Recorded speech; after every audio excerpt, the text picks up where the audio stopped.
Namigay ng libreng pagkain ang Agriculture Department sa publiko kasabay ng selebrasyon ng World Food Day. Samantala, binuksan na sa iba't ibang bahagi ng bansa ang 500 Kadiwa Store. Yan ang ulat ni Clayso Pardilla. Keso, pandesal, binatog, lugaw at gatas ng kalabaw. Ilan lamang yan sa mga pagkaing libreng ipinamahagi ng Department of Agriculture ngayong araw sa selebrasyon ng World Food Day. Ayan, so may ako nakuha mga milk and then taho, mga pagkain, iba't ibang klase pagkain po. May mga prutas din po silang binibigay like corn, peanuts. Masisave ko yung gastos ngayong araw. Gawa ng mga kooperatibang magsasaka ang mga naturang produkto, dinala at pinagsama-sama sa central office ng ahensya. Layon kasi ng DA na ibida sa publiko ang mga lokal na produkto. Suportahan ang ating mga magsasaka at maliliit na negosyong nakasandal dito na nagsusumikap na makapagbigay ng pagkain sa ating mga Pilipino. Some are coming from Mindanao and some coming from Visayas and Luzon.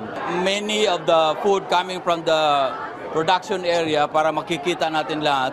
And by Wednesday, all of the regional offices will also have an exhibit and display of the foods. 20% cheaper ang price natin dito. Tampok din ang iba pang agricultural product gaya ng sariwang gulay at mga bagong aning prutas. 500 Kadiwa Store ang binuksan sa iba't ibang bahagi ng bansa na sa 4 na po rito ay nagbibenta ng tig 29 at tig 43 pesos na bigas.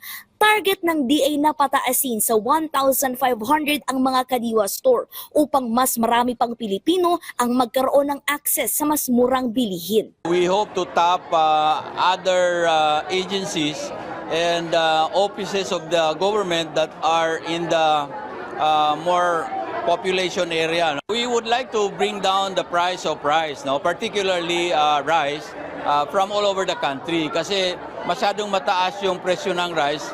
Gusto natin babaan yun na mga at least aabot siya ng 42 or 40 para magkaroon ng affordability yung mga tao. Kasi sa market ngayon nasa 55 pa rin. Habang tinututukan ang pagpapababa ng presyo ng pagkain, puspusan din ang DA sa pagpromote ng ating mga lokal na produkto sa labas ng bansa.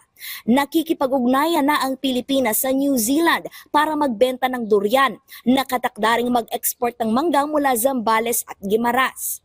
Ang gusto natin talaga, yung mango natin will be able to export it to other countries kasi napakaganda yung quality. Dapat accepted na siya sa Australia, sa US, and other countries na kailangan natin mango.